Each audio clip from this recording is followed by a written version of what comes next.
Hello and welcome to the Classical Republican. Today I am reading Isaiah Berlin's Two Concepts of Liberty, from Four Essays on Liberty, pages 118 to 117. If you haven't already liked and subscribed to my channel, please do so. And also share any videos that you find appropriate.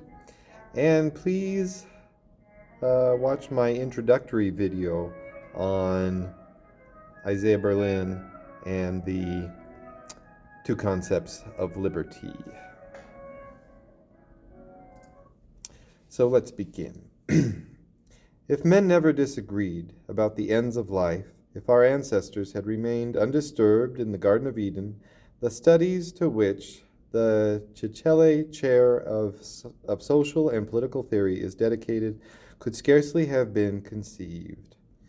For these studies spring from and thrive on discord. Someone may question this on the ground that even in a society of saintly anarchists, where no conflicts about ultimate purpose can take place, political problems, for example, constitutional or legislative issues, might still arise. But this objection rests on a mistake. Where ends are agreed, the only question left are those of means, and these are not political but technical. That is to say, capable of being settled by experts or machines like arguments machines like arguments between engineers or doctors.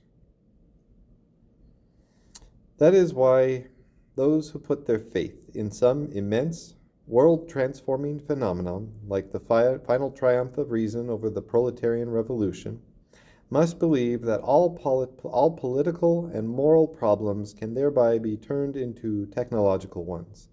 That is the meaning of St. Simon's famous phrase about replacing the government of persons by the administration of things, and the Marxist prophecies about the weathering away of the state and the beginning of the true history of humanity. This outlook is called utopian by those for whom speculation about the condition of perfect social harmony is the play of idle fancy. Nevertheless, a visitor from Mars to any British or American university today might perhaps be forgiven if he sustained the impression that its members lived in something very like this innocent and idyllic state.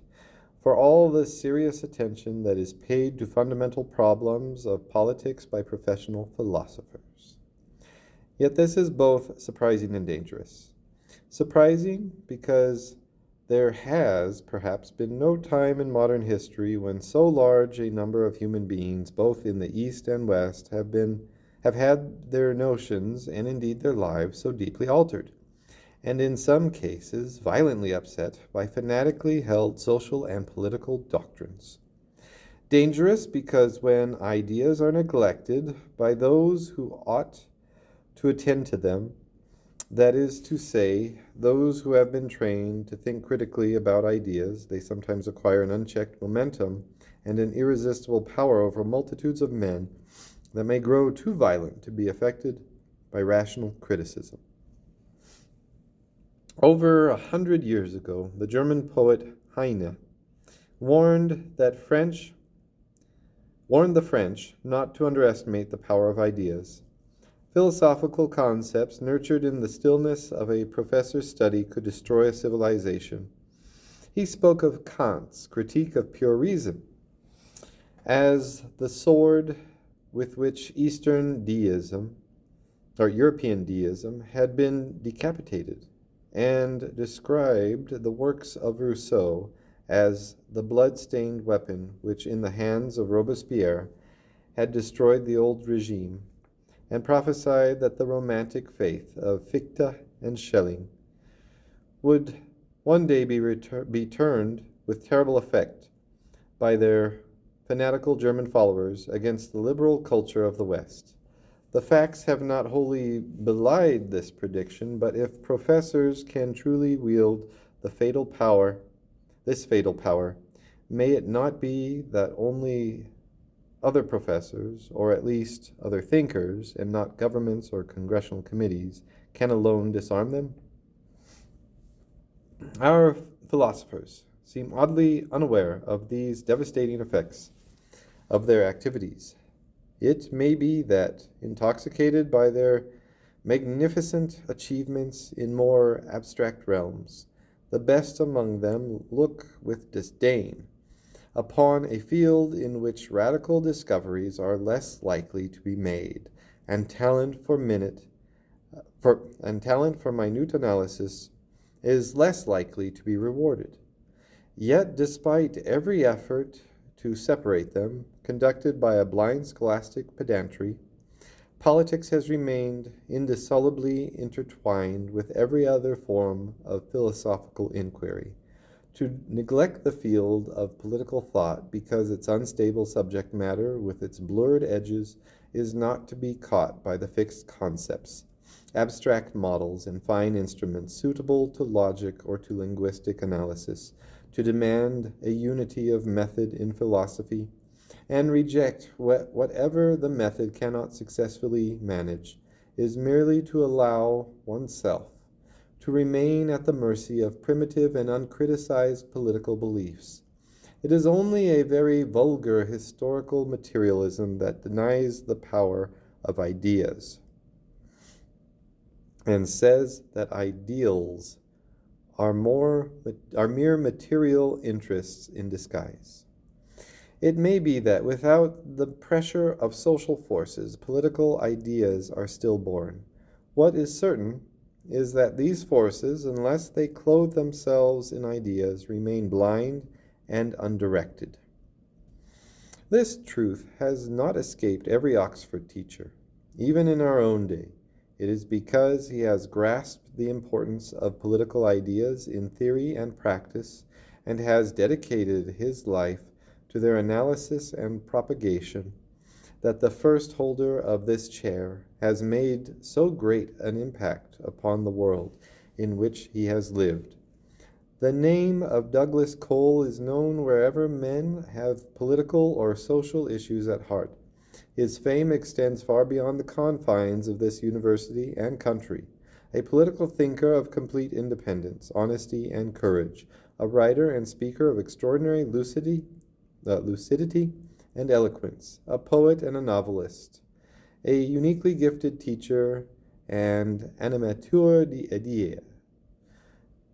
He is, in the first place, a man who has given his life to the fearless support of principles not always popular, and to the unswerving and passionate defense of justice and truth, often in circumstances of great difficulty and discouragement. These are the qualities for which this most generous and imaginative English socialist is today chiefly known to the world. Not the least remarkable, and perhaps the most characteristic fact about him is that he has achieved this public position without sacrificing his natural humanity, his spontaneity of feeling, his inexhaustible personal goodness, and above all, his deep and scrupulous devotion, a devotion reinforced by many-sided learning and a fabulous memory, to his vocation as a teacher of anyone who wishes to learn. It is a source of deep pleasure and pride to me to attempt to put on record what I and many others feel about this great Oxford figure, whose moral and intellectual character is an asset to his country and to the cause of justice and human equality everywhere. It is from him, at least, as much as from his writings, that many members of my generation at Oxford have learnt that political theory is a branch of moral philosophy, which starts from the discovery or application of moral notions in the sphere of political relations. I do not mean, as I think some idealist philosophers may have believed, that all historical movements or conflicts between human beings are reducible to movements or conflicts of ideas or spiritual forces, nor even that they are effects or aspects of them.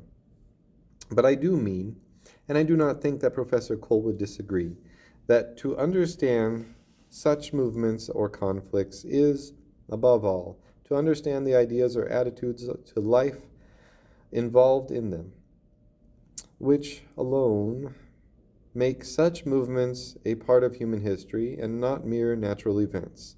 Political words and notions and acts are not intelligible save in the context of the issues that divide the men who use them. Consequently, our own attitudes and activities are likely to remain obscure to us unless we understand the dominant issues of our own world. The greatest of these is the open war that is being fought between two systems of ideas which return different and conflicting answers to what has long been the central question of politics, the question of obedience and coercion. Why should I, or anyone, obey someone else? Why should I not live as I like? Must I obey? If I disobey, may I be coerced? By whom and to what degree, and in the name of what, and for the sake of what?